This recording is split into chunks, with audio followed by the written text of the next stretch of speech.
sommes le vendredi 13 octobre 2023, Madame, Messieurs, bonjour et bienvenue sur la page horoscope de ce jour.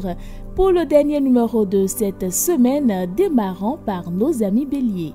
Aujourd'hui, utilisez ce jour votre force de frappe tout en tirant les leçons des expériences du passé pour réussir à marquer des points, à faire bouger les lignes et à retourner une situation sensible à votre avantage. Natif du signe Taureau, vous pourriez réussir ce jour à convaincre votre entourage de vous croire ou de vous suivre. Si vous visez un projet à long terme, c'est le bon moment pour le vendre à qui pourrait vous accompagner dans sa réalisation. Gémeaux, quant à vous, bonne humeur et sociabilité sont au rendez-vous. Ne passez pas à côté de l'occasion de nouer de nouveaux contacts ou pour renouer avec ceux que vous avez malmenés le mois dernier, vous serez plus léger ensuite.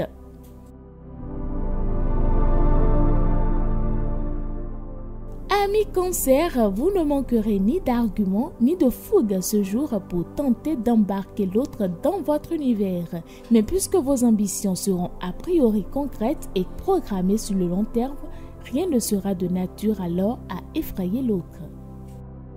Roi Lion, à l'écoute, vous mettrez en ce jour toute votre énergie dans un combat destiné à faire bouger les lignes en famille. Vous devrez réussir de hautes luttes à abattre les obstacles, à vaincre les limites qui brident peut-être actuellement votre épanouissement. Si vous êtes vierge, reconnaître vos erreurs vous éviterez des ennuis. C'est le moment de rectifier le tir, mais trop de choses à faire risquent de vous bousculer pour commencer cette journée. Cloisonnez pour aboutir.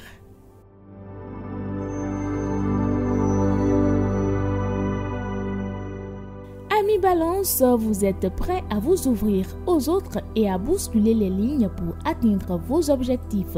Cela tombe plutôt bien car si vous osez vous exprimer, vous allez pouvoir faire passer vos idées, exposer vos projets et trouver des échos favorables. Si vous œuvrez avec méthode, amis Scorpion, détermination pour gérer l'intendance au mieux des intérêts de chacun, vous n'aurez aucun mal à faire adopter votre position qui rassurera votre entourage sur vos intentions. Vous y gagnerez en crédibilité. Si vous êtes Sagittaire, la chance vient des autres aujourd'hui.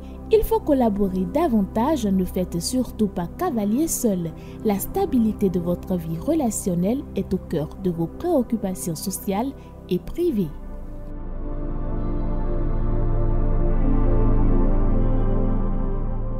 Capricorne, à présent, grâce aux bons influx du moment, vous allez privilégier la qualité de vos rapports à la quantité.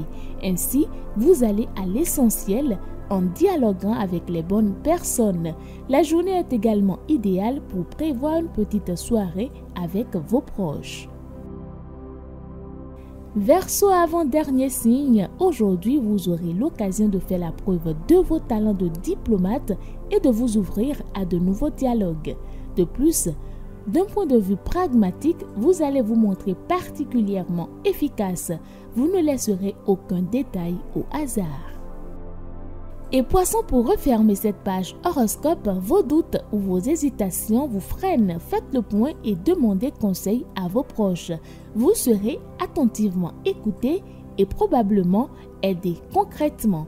Le travail d'équipe est favorisé ainsi que les collaborations. Et ce sera tout pour l'horoscope de ce jour, Mesdames, Messieurs. Merci de nous avoir suivis. On se retrouve le lundi pour un autre numéro.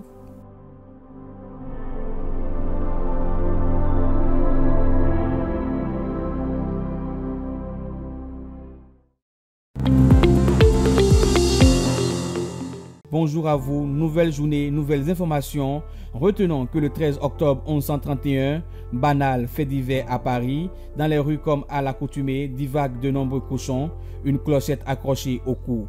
Ils nettoient les rues de leur immondice, mais voilà que l'un d'eux se jette sous un cheval. Le cavalier tombe et se tue. Ce n'est autre que Philippe, fils aîné et héritier du roi Louis VI le Gros. L'incident vaudra à son frère de régner sous le nom de Louis VII le Jeune. Il sera aussi à l'origine d'un édit royal interdisant désormais la divagation des cochons. C'est la première mesure destinée à débarrasser Paris de sa crasse. En 1184, le roi Philippe Auguste ordonne le pavage des rues. Il ne sera achevé que 4 siècles plus tard. En 506, le roi Louis XII instaure une taxe des boues et des lanternes destinée à financer l'évacuation des ordures et l'éclairage des rues. En 1539, son successeur François Ier impose aux Parisiens de déposer leurs ordures dans des paniers et il faudra attendre le préfet Eugène Poubelle pour avoir enfin des réceptacles fermés en 1883. Le 13 octobre 1233, le roi Jean Santerre, qui a été excommunié, fait acte de soumission au pape Innocent III. Il reprend l'Angleterre et l'Irlande en fief du pape. Son excommunication étant levée, il peut se retourner contre le roi de France qui s'apprêtait à le déposer. Il sera finalement battu à la roche aux moines par Philippe Auguste. Au matin du vendredi 13 octobre 1307, tous les Templiers de France sont arrêtés sur ordre du roi Philippe IV le Bel, le petit-fils de Saint-Louis. Cet acte de violence arbitraire met fin à un ordre original de moines soldats, vieux de près de 2 siècles, qui s'est illustré en Terre Sainte et s'est acquis puissance et richesse, s'attirant ainsi la jalousie des féodaux et la convoitise des souverains. Le 13 octobre 1860, Pékin est occupé par une expédition franco-anglaise qui veut punir l'Empire chinois pour ne s'être pas soumis aux injonctions du traité de Nankin du 29 août 1842 et aux promesses de l'année précédente. Au thème de cette seconde guerre de l'opium, le gouvernement impérial devra une nouvelle fois s'incliner devant les exigences occidentales. Le 8 octobre 1906 s'ouvre à Amiens le congrès de la principale fédération de syndicats français, la Confédération Générale du Travail CGT. 5 jours plus tard, en sort une motion qui va entrer dans l'histoire syndicale sous le nom de Charte d'Amiens. Ce texte très court de 1000 signes définit encore aujourd'hui les objectifs du syndicalisme français en radicale opposition avec les syndicalismes allemands et britanniques. Aujourd'hui, rendons tous les honneurs à Géraud. Ce comte d'Aurillac se signale par la bonté avec laquelle il administre son fief, n'hésitant pas à libérer de nombreux serfs. Une exception pendant le haut Moyen-Âge carolingien, Géraud meurt en 909. Ce sera tout pour ce dernier jour de la semaine. Merci de nous avoir suivis. On se retrouve lundi. Plaise à Dieu.